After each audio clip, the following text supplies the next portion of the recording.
மா கூறினார். ஆம், நிச்சயமாக. அந்த வேளையில் கங்கையில் வெகு தூரத்தில் படகோட்டியொருவன் துடுப்பைத் துளைந்தபடி பாடிக்கொண்டே சென்றான். அந்த இனிய இசை ஓங்கார நாதத்தைப் போல் பரந்த வான்வழியாக கங்கையின் மீது மெல்லத் தவழ்ந்து குருதேவரின் காதுகளில் நுழைந்தது. குருதேவர் பரவச நிலையை அடைந்தார். அவருக்கு மயிர்கூச்செறிந்தது. மாவின் கையை பிடித்துக்கொண்டு, பார் பார், எனக்கு மயிர்கூச்செறிகிறது, உடம்பில் கை வைத்துப் பார் என்றார். ஆனந்தத்தினால் மயிர் சிலிர்க்கும் குருதேவரின் உடலைத் தொட்டுப் பார்த்த மா திகைத்து நின்றார்.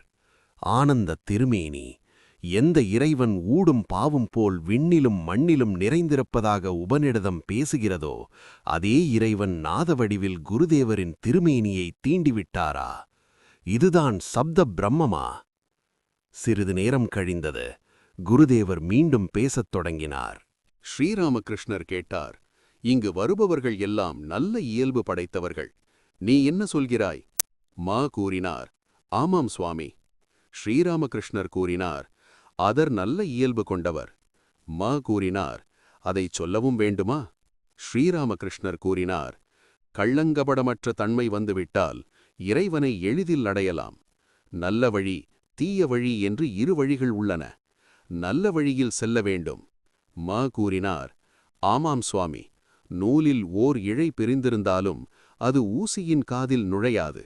ஸ்ரீராமகிருஷ்ணர் கூறினார், உண்ணும்போது நாக்கில் ஒரு முடி பட்டால் போதும், உணவை அப்படியே துப்பிவிடுகிறோம். மா கூறினார், ஆனால் இறைக்காட்சி பெற்றவனை தீயவர்களின் தொடர்பு ஒன்றும் செய்ய முடியாது என்று நீங்கள் சொல்வது உண்டல்லவா? கொழுந்த விட்டெறியும் நெருப்பில் பச்சை வாழை மரமும் எரிந்து போகும். அதுபோல் ஞானத் தீயில் எல்லாம் சாம்பலாகிவிடும். சனிக்கிழமை, ஜூலை 14, 1883, கல்கத்தாவில் அதர்சேனின் வீடு. குருதேவர் அங்கே வந்திருந்தார். ராக்கால், ம முதலியோரும் வந்தனர். பூஜை அறையில் பாடல் நடைபெற்றது. ராஜ்நாராயண் பாடினார். குருதேவர் பாட்டை சிறிது கேட்டபோதே பரவச நிலையை அடைந்தார். எழுந்து நின்று கொண்டு சில வேளைகளில் பாடகருடன் சேர்ந்து பாட ஆரம்பித்தார். தாமும் புதிதாக சில வரிகளை சேர்த்தார். அம்மா, என்னை உன்னிடம் வைத்துக் கொள்ளம்மா என்று பாடியபடியே மீண்டும் சமாதியில் ஆழ்ந்தார். புற உணர்வற்று மூச்சற்று நின்றார். பாடல் முடிந்ததும் பூஜை அறையிலிருந்து மாடியிலுள்ள ஓர் அறைக்கு சென்று பக்தர்களுடன் உட்கார்ந்தார். அப்போது இறைவனை குறித்து பலவிதமான பேச்சு எழுந்தது. சில பக்தர்கள், பல்கு நதியைப் போன்றவர்கள், அவர்களிடம் உள்ளே சாரம் இருக்கிறது, ஆனால் வெளியில் எதுவும் தெரிவதில்லை என்றெல்லாம் பல கருத்துக்கள் பேசப்பட்டன. சனிக்கிழமை, ஜூலை 21, 1883, மாலை சுமார் 4 மணி. ராம்லால் மற்றும் ஓரிரு பக்தர்களுடன் குருதேவர் தக்ஷிணேஸ்வரத்திலிருந்து வண்டியில் கல்கத்தாவிற்கு புறப்பட்டார். வண்டி காளி கோயில் வாசலை தாண்டியபோது எதிரே கையில் 4 மாம்பழங்களுடன் ம வந்து கொண்டிருப்பதை கண்டார். உடனே வண்டியை நிறுத்துமாறு கூறினார். ம வண்டி முகப்பில் தலை வைத்து குருதேவரை வணங்கினார். குருதேவர் முதலில் அதர்சேனின் வீட்டிற்கும் பிறகு யதுமல்லிக் வீட்டிற்கும் கடைசியாக கேலாத் கோஷின் வீட்டிற்கும் செல்வதாக இருந்தார். ஸ்ரீராமகிருஷ்ணர் மவை பார்த்து சிரித்தபடியே கூறினார், நீயும் வாயேன், நாங்கள் அதர் வீட்டிற்கு போகிறோம். ம அப்படியே என்று கூறி வண்டியில் ஏறி உட்கார்ந்தார். ம ஆங்கிலம் படித்தவர். அவருக்கு முற்பிறவி சம்ஸ்காரம் என்பதில் நம்பிக்கை கிடையாது. இருப்பினும் அதரிடம் நல்ல சம்ஸ்காரங்கள் உள்ளதால்தான் குருதேவரிடம் பக்தி கொண்டிருக்கிறார் என்பதை சில நாட்களுக்கு முன்பு குருதேவரிடமே ஒப்புக்கொண்டிருந்தார். வீட்டிற்கு சென்று ஆலோசித்து பார்த்தபோது சம்ஸ்கார விஷயத்தில் தனக்கு இன்னமும் முழு நம்பிக்கை உண்டாகவில்லை என்பதை அவர் கண்டார். அதை கூறவே ம இன்று தக்ஷிணேஸ்வரம் வந்தார். குருதேவர் பேசத் தொடங்கினார். ஸ்ரீ ராமகிருஷ்ணர் கேட்டார், நல்லது, அதரைப் பற்றி நீ என்ன நினைக்கிறாய்? மா கூறினார், சுவாமி, அவரிடம் ஆழ்ந்த பக்தி இருக்கிறது. ஸ்ரீ ராமகிருஷ்ணர் கூறினார், அதரும் உன்னை மிகவும் பாராட்டுகிறார். மா சிறிது நேரம் மௌனமாக இருந்தார். பிறகு முற்பிறவி சம்ஸ்காரங்களைப் பற்றிய பேச்சை ஆரம்பித்தார். மா கேட்டார், எனக்கு முற்பிறவி, முற்பிறவி சம்ஸ்காரம் இவற்றில் அவ்வளவாக நம்பிக்கை இல்லை. இது எனது பக்திக்கு தடையாக இருக்குமா? ஸ்ரீ ராமகிருஷ்ணர் கூறினார், இறைவனது படைப்பில் எது வேண்டுமானாலும் நடக்கலாம் என்ற நம்பிக்கை இருந்தாலே போதும். நான் நினைப்பதுதான் உண்மை, மற்றவர்களுடைய கருத்துக்கள் பொய் என்ற எண்ணத்திற்கு உள்ளத்தில் இடம் கொடுக்காதே. பிறகு எல்லாவற்றையும் இறைவனே உனக்கு புரிய வைப்பார். இறைவனின் செயல்பாடுகளை மனிதனால் புரிந்து கொள்ள முடியுமா? அவரது மகிமை எல்லையற்றது. எனவேதான் நான் அதையெல்லாம் புரிந்து கொள்ள முயன்றதில்லை. அவரது படைப்பில் எதுவும் நடக்க முடியும் என்று கேள்விப்பட்டிருக்கிறேன். அதை மனத்திற்கு கொண்டு மற்ற எண்ணங்களை நீக்கிவிட்டு அவரையே நினைக்கிறேன். இன்று என்ன திதி என்று அனுமனை கேட்டார்கள். அதற்கு அவர், நாள், திதி, நட்சத்திரம் எதுவும் எனக்குத் தெரியாது. நான் ராமர் ஒருவரையே நினைத்துக் கொண்டிருக்கிறேன் என்று பதில் கூறினார். இறைவனது செயல்கள் எதையாவது நம்மால் புரிந்து கொள்ள முடியுமா என்ன?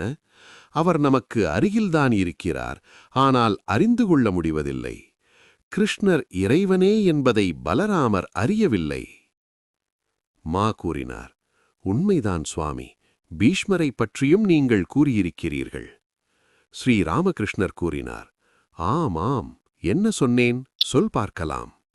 மா கூறினார், அம்பு படுக்கையில் படுத்திருந்த பீஷ்மர் அழுதார்.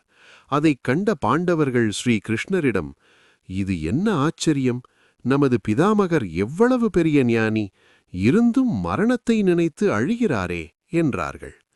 அவர் ஏன் அழுகிறார் என்று அவரையே கேளுங்கள் என்றார் கிருஷ்ணர். கேட்டபோது பீஷ்மர், இறைவனது செயல்கள் எதையும் புரிந்து கொள்ள முடியவில்லையே என்று அழுகிறேன்.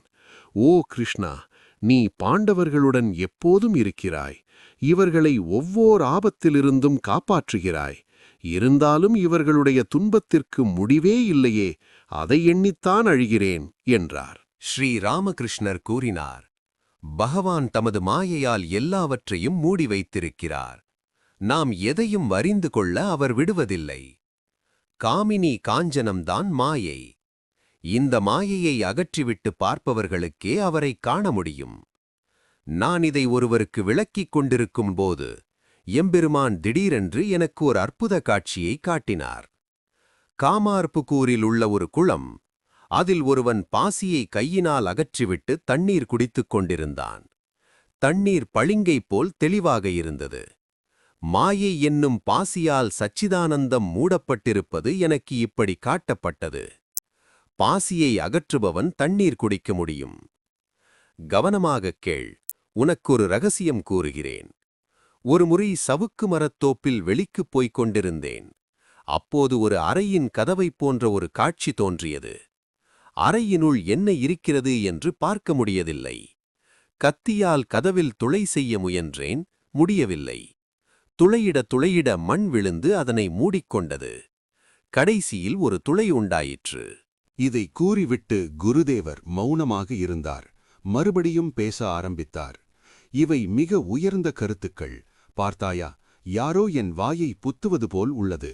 பெண்ணுறுப்பிலும் இறைவன் உறைவதை என் கண்களால் கண்டேன். நாய்கள் புணரும்போது நான் அதை கண்டேன். இறைவனின் உணர்வால்தான் இந்த உலகம் உணர்வுள்ளதாக விளங்குகிறது. சிறு சிறு மீன்களிலும் கூட இந்த உணர்வு துடிப்பதை சில வேளைகளில் காண்கிறேன். வண்டி சோபா பஜார் சந்திப்பை அடைந்தது. குருதேவர் தொடர்ந்து பேசினார். மழை காலத்தில் பூமி தண்ணீரில் ஊறியிருப்பது போல உலகம் இந்த உணர்வில் ஊறியிருப்பதாக சில வேளைகளில் காண்கிறேன். இவ்வாறு எவ்வளவோ நான் கண்டிருக்கிறேன்.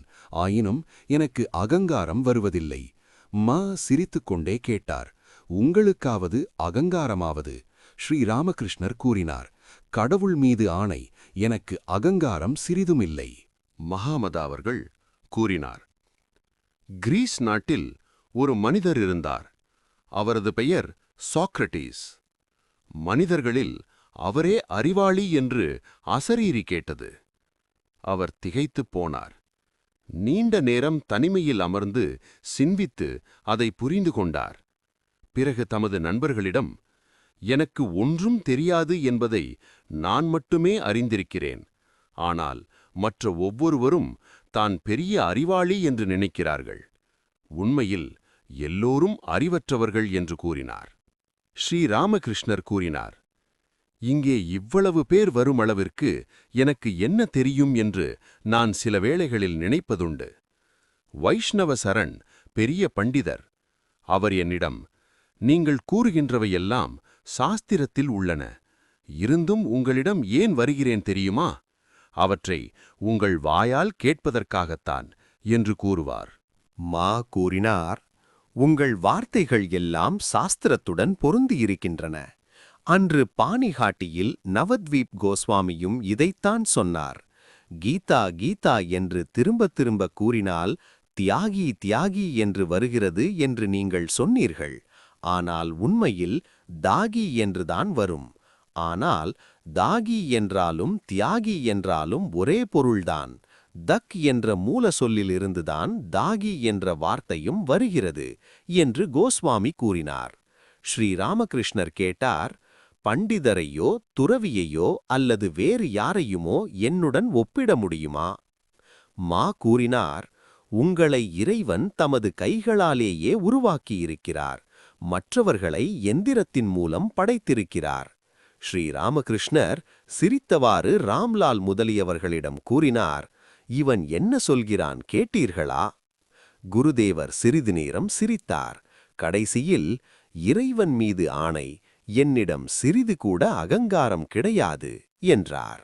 மா கூறினார், அறிவினால் ஒரு நன்மை கிடைக்கிறது. அதாவது, எனக்கு ஒன்றும் தெரியாது, நான் ஒன்றும் இல்லை என்பதை அது உணரச் செய்கிறது. ஸ்ரீராமகிருஷ்ணர் கேட்டார், சரி, மிகச்சரி, நான் ஒன்றும் இல்லை, நான் ஒன்றும் இல்லை. நல்லது.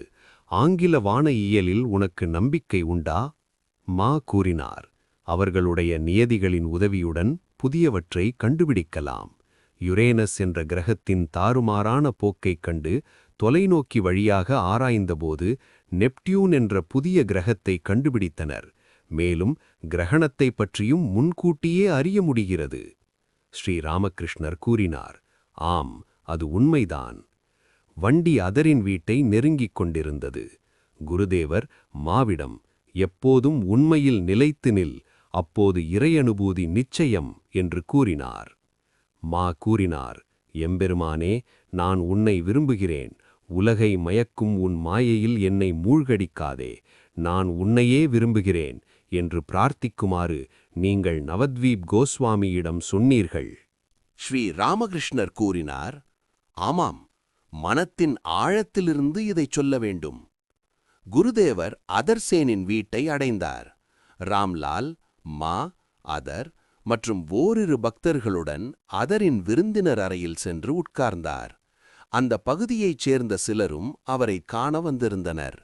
ராக்காலின் தந்தை கல்கத்தாவில் வசித்து வந்ததால் ராக்கால் அங்கே தங்கியிருந்தார். ஸ்ரீ ராமகிருஷ்ணர் அதரிடம் கேட்டார், என்ன, ராக்காலுக்கு செய்தி அனுப்பவில்லையா? அதர் கூறினார், அனுப்பியாகிவிட்டது. குருதேவர் ராக்காலை காண மிகுந்த ஆவல் கொண்டிருப்பதைக் கண்ட அதர் தன் வண்டியில் ஒருவரை அனுப்பி ராக்காலை அழைத்து வரச் சொன்னார். அதர் குருதேவரின் அருகில் உட்கார்ந்து கொண்டார். குருதேவரை காண அதர் மிகவும் ஏக்கம் கொண்டவராக விளங்கினார். குருதேவர் வரப்போவது அவருக்கு சரியாக தெரியாது. அதனால் எந்தவித முன்னேற்பாடும் செய்யவில்லை. இறைவனின் திருவுளத்தால்தான் குருதேவர் அங்கு சென்றார். அதர் கூறினார், நீங்கள் இங்கு வந்து அதிக நாட்கள் ஆகிவிட்டன. இன்று நீங்கள் வரவேண்டும் என்று வேண்டிக் கொண்டேன், கண்ணீர் வடித்தேன். ஸ்ரீராமகிருஷ்ணர் மகிழ்ந்தவராய் புன்னகையுடன் கூறினார், என்னப்பா சொல்கிறாய்? இரவு நெருங்கிக் கொண்டிருந்தது. அறையில் விளக்கு ஏற்றப்பட்டது. குருதேவர் கூப்பிய கைகளுடன் தேவியை வணங்கினார். அவர் மந்திர ஜபம் செய்து கொண்டிருப்பது போல் தோன்றியது. அதன் பிறகு இனிய குரலில் கோவிந்தா கோவிந்தா, சச்சிதானந்தா, ஹரிபோல் ஹரிபோல் என்றெல்லாம் கூறத் தொடங்கினார். அவரது வார்த்தைகள் அமுதினை தெளித்தது போலிருந்தது. பக்தர்கள் மௌனமாக அந்த நாம அமுதத்தை பருகினார்கள்.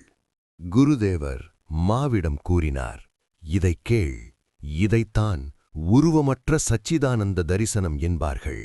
விசுத்த சக்கரத்தை பிடங்கு சென்றால் எல்லாம் வெட்டவெளிதான். மா கூறினார், ஆம் சுவாமி. ஸ்ரீ ராமகிருஷ்ணர் கூறினார், மாயையிலிருந்து தோன்றியவையான உயிர்களையும் உலகத்தையும் கடந்துவிட்டால் நித்தியத்தை அடையலாம். நாதத்தை பிளந்து சென்றால் சமாதி நிலை கூடுகிறது.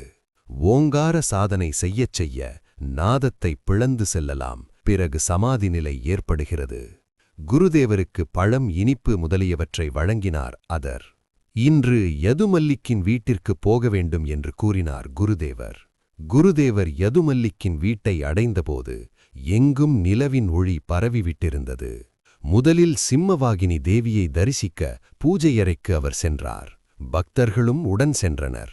மலர்களாலும் மாலைகளாலும் அலங்கரிக்கப்பட்ட தேவி அசாதாரணமான பொலிவுடன் காட்சியளித்தாள். அருகில் புரோகிதர் அமர்ந்திருந்தார். தேவியின் திருமுன்னர் விளக்கு ஏற்றப்பட்டிருந்தது. பக்தர் ஒருவரிடம் ₹1 காணிக்கையாக வைத்து தேவியை வணங்குமாறு கூறினார் குருதேவர். கோயிலுக்கு சென்றால் காணிக்கை செலுத்த வேண்டுமல்லவா? குருதேவர் சிம்மவாகினியின் திருமுன்னர் கைகூப்பிய வண்ணம் நின்றார். அருகில் பக்தர்களும் கைகூப்பி நின்றனர். இவ்வாறு தொழுதவாறு குருதேவர் நீண்ட நேரம் நின்றார். என்ன ஆச்சரியம்! அப்படியே சமாதியில் ஆழ்ந்துவிட்டார். கற்சிலை போல் சலனமின்றி நின்று கொண்டிருந்தார். கண்கள் இமைக்கவில்லை. பரவச நிலை சிறிது கலைந்ததும் குருதேவர், எனக்கு தேவியின் பிரசாதம் வேண்டும் என்றார். சிம்மவாகினியின் பிரசாதம் கொண்டு வந்து குருதேவருக்கு கொடுக்கப்பட்டது. யதுமல்லிக் உட்கார்ந்து கொண்டிருந்தார். அருகில் சில நண்பர்களும் உறவினரும் நாற்காலியில் இருந்தனர். அவர்களில் முகஸ்துதி செய்யும் சிலரும் இருந்தனர். குருதேவர் யதுமல்லிக்கை பார்த்தவாறு நாற்காலியில் உட்கார்ந்து கொண்டு சிரித்து பேசினார். பக்தர்களுள் சிலர் அடுத்த அறையில் இருந்தனர். மாவும் வேறு ஓரிருவரும் குருதேவரின் அருகில் அமர்ந்திருந்தனர். ஸ்ரீராமகிருஷ்ணர் சிரித்தபடியே கேட்டார், ஆமாம், நீ ஏன் இந்த கோமாளிகளை உடன் வைத்திருக்கிறாய்? யது சிரித்தவாறே கேட்டார், கோமாளிகளாக இருக்கட்டுமே, நீங்கள் அவர்களை கரை சேர்க்க மாட்டீர்களா? ஸ்ரீராமகிருஷ்ணர் சிரித்தபடியே கூறினார், கள்பானையை தூய்மைப்படுத்த கங்கையால் முடியாதே. யதுமல்லிக் சண்டி பாராயணத்திற்கு ஏற்பாடு செய்வதாக குருதேவரிடம் வாக்களித்திருந்தார். நீண்ட நாட்கள் கழிந்த பின்னரும் அதை அவர் நிறைவேற்றவில்லை.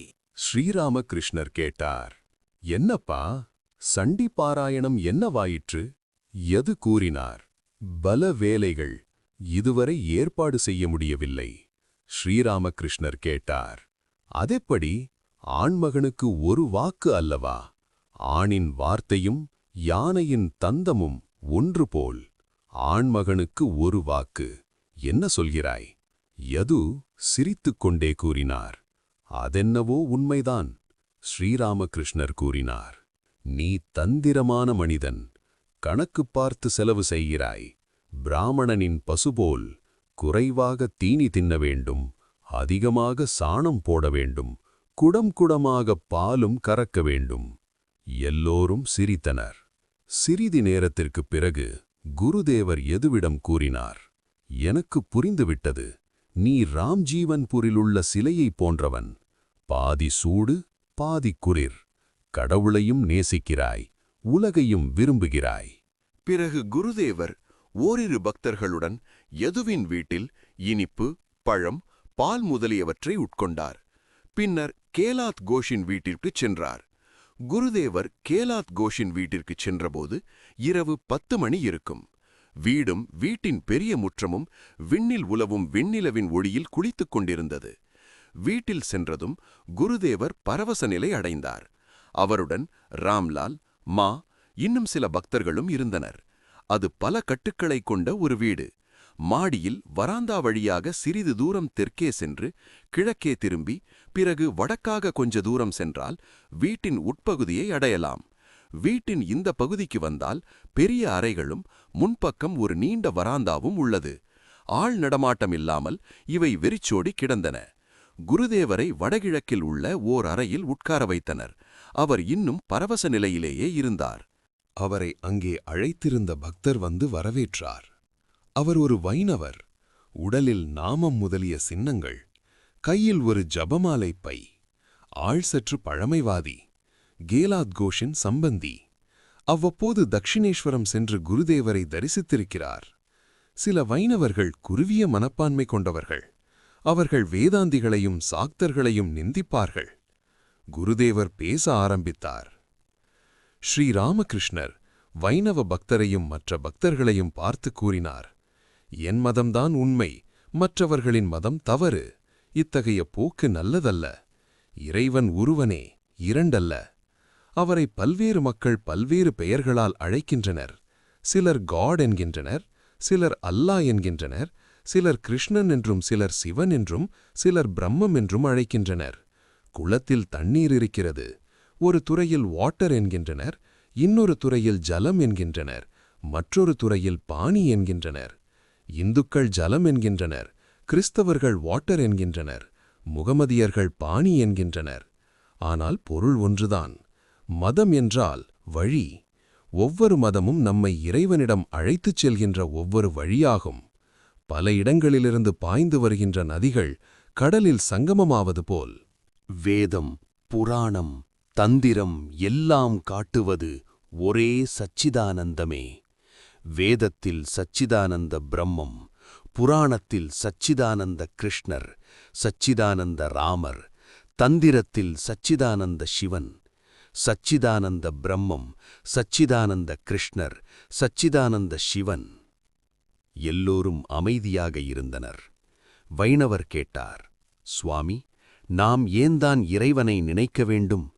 ஸ்ரீ ராமகிருஷ்ணர் கூறினார், இந்த உணர்வு இருப்பவன் ஜீவன் முக்தன். ஆனால் எல்லோருக்கும் இந்த நம்பிக்கை இல்லை. வெறுமனே வாய் ஜம்பம்தாம். இறைவன் இருக்கிறார், அவருடைய விருப்பப்படியே எல்லாம் நடக்கின்றன என்பதையெல்லாம் உலகியல் மக்கள் கேட்கின்றனர். ஆனால் அதில் நம்பிக்கை வைப்பதில்லை. உலகியல் மக்களின் இறைவன் எப்படிப்பட்டவர் தெரியுமா? குழந்தைகள் சண்டையிடுகின்றனர். அப்போது கடவுள் பெயரால் சத்தியம் செய்கின்றனர். இது வயதான பாட்டி அத்தைகள் சண்டை போடும்போது சொன்னதை கேட்டு திருப்பிச் சொல்வது, அவ்வளவுதான். எல்லோராலும் இறைவனை புரிந்து கொள்ள முடியுமா? இறைவன் நல்லவர்களை படைத்திருக்கிறார், தீயவர்களை படைத்திருக்கிறார், பக்தர்களை படைத்திருக்கிறார், பக்தர் அல்லாதவர்களை படைத்திருக்கிறார், நம்பிக்கை உள்ளவர்களை படைத்திருக்கிறார், நம்பிக்கையற்றவர்களை படைத்திருக்கிறார். அவருடைய திருவிளையாடலில் எல்லா விசித்திரங்களும் உள்ளன. அவரது சக்தி சில இடங்களில் அதிகமாக வெளிப்படுகிறது, சில இடங்களில் குறைவாக வெளிப்படுகிறது. சூரிய ஒளி மணலில் விட தண்ணீரில் அதிகம் பிரகாசிக்கும். தண்ணீரை விட கண்ணாடியில் இன்னும் அதிகமாக பிரகாசிக்கும். உத்தம பக்தன், இடைநிலை பக்தன், சாதாரண பக்தன் என்று பக்தர்களிலும் பல தரங்கள் உள்ளனர். கீதையில் இந்த பிரிவுகள் பற்றி சொல்லப்பட்டுள்ளது. வைணவர் கூறினார், ஆம் சுவாமி. ஸ்ரீ ராமகிருஷ்ணர் கூறினார், இறைவன் உண்டு, மேலே ஆகாயத்தில் அதிக தூரத்தில் அவர் இருக்கிறான் என்கிறான் சாதாரண பக்தன். இடைநிலை பக்தன், இறைவன் எல்லோரிலும் உணர்வுமயமாக பிராண வடிவமாக இருக்கிறான் என்பான். உத்தம பக்தனோ, இறைவனே எல்லாமாக ஆகியிருக்கிறார், காண்பதெல்லாம் அவரது வெவ்வேறு உருவங்கள்தான், அவரே மாயை, அவரே உயிர்கள், அவரே உலகம், அவரே எல்லாமாக ஆகியிருக்கிறார், அவரை தவிர வேறு எதுவுமே கிடையாது என்பான். வைணவர் கேட்டார், இத்தகைய நிலை யாருக்காவது கிடைக்குமா? ஸ்ரீ ராமகிருஷ்ணர் கூறினார், இறை காட்சி பெற்றவனா இல்லையா என்பதற்குச் சில அடையாளங்கள் உள்ளன. அவன் சில சமயம் பைத்தியம் பிடித்தவனைப் போல் சிரிப்பான், அழுவான், ஆடுவான், பாடுவான். சில சமயம் குழந்தையைப் போல், அதாவது 5 வயது குழந்தையின் நிலையில் கள்ளங்கபடமற்றவனாக பரந்த மனம் படைத்தவனாக இருப்பான். அவனிடம் அகங்காரம் இருக்காது, அவனுக்கு எதிலும் பற்றில்லை. எந்த குணத்தின் பிடியிலும் அவன் இல்லை. எப்போதும் ஆனந்தமயமாக இருப்பான் அவன். இன்னும் சில சமயம் பிசாசைப் போலிருப்பான். சுத்தம் அசுத்தம் என்ற வேறுபாடு அவனிடம் இல்லை. விதிகள் விளக்குகள் எல்லாம் அவனுக்கு ஒன்றாகிவிடும். சில சமயம் ஜடம் போல் எதையோ பார்த்தபடி இருப்பான். சில சமயம் அவனால் எந்த செயலும் செய்ய முடியாது, எந்த முயற்சியிலும் ஈடுபட முடியாது. குருதேவர் தமது நிலைகளையெல்லாம் சுட்டிக்காட்டுகிறாரா?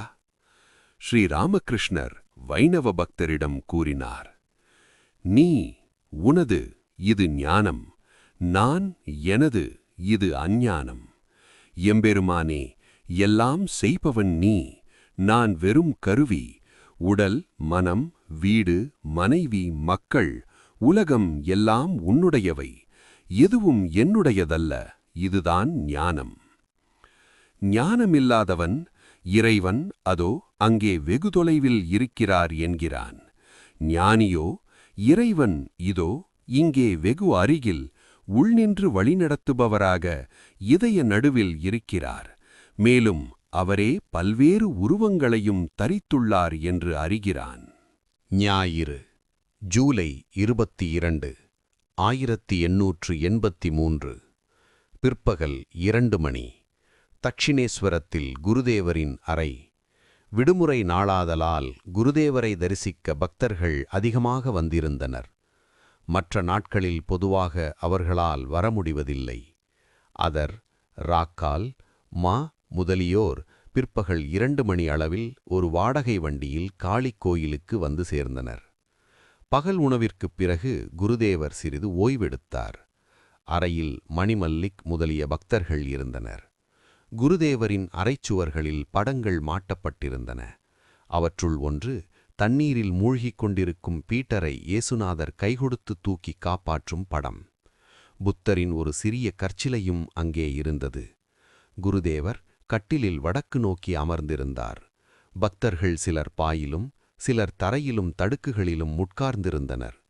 மகாபுருஷரும் ஆனந்தமூர்த்தியுமான குருதேவரின் மீதே அனைவரின் பார்வையும் பதிந்திருந்தது. மழைக்காலம் ஆகையால் புனித கங்கை வெள்ளப்பெருக்கெடுத்து தெற்கு நோக்கி விரைந்து பாய்ந்தோடிக் கொண்டிருந்தாள். கடலைச் சேர்வதற்குத்தான் அவளிடம் என்ன ஒரு பரபரப்பு!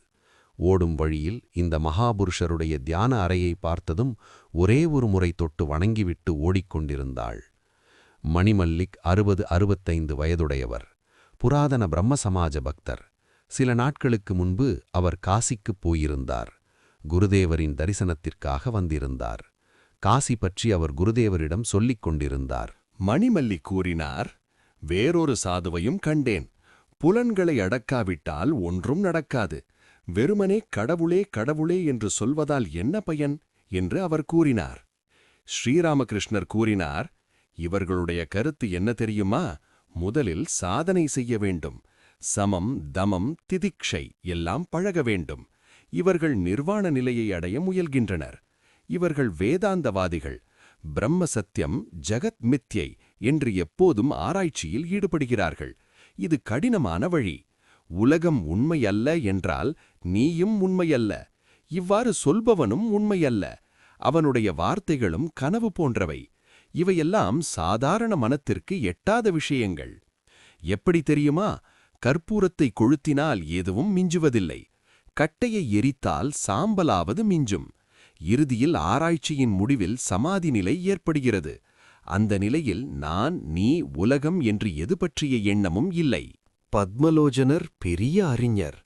நான் அம்மா அம்மா என்று அரற்றிக் கொண்டிருப்பேன். என்னிடம் அவர் மிகுந்த மதிப்பு வைத்திருந்தார். அவர் பர்துவான் அரசவை பண்டிதராக இருந்தார். கல்கத்தாவிற்கு வந்தபோது காமார்ஹாட்டிக்கு பக்கத்தில் உள்ள தோட்ட வீட்டில் தங்கியிருந்தார். அவரை பார்க்க எனக்கு ஆவல் உண்டாயிற்று. அவரிடம் அகங்காரம் இருக்கிறதா என்பதை அறிவதற்காக ஹிருதயனை அனுப்பியிருந்தேன். அவரிடம் அகங்காரமில்லை என்பதை தெரிந்து கொண்டேன். நாங்கள் சந்தித்தோம். இவ்வளவு பெரிய பண்டிதராகவும் அறிஞராகவும் இருந்தும் ராம்பிரசாதரின் பாடல்களை நான் பாடக் கேட்டதும் கண்ணீர் விட்டு அழுதார். நான் அவருடன் பேசும்போது அடைந்த மகிழ்ச்சியை வேறு யாரிடமும் பெற்றதில்லை. அவர் என்னிடம், பக்தர்களோடு கூடியிருக்க வேண்டுமென்ற ஆசையை விட்டுவிடுங்கள். இல்லாவிட்டால் பல வகையான மக்கள் வந்து உங்களை கீழே இழுத்து விடுவார்கள் என்று சொன்னார்.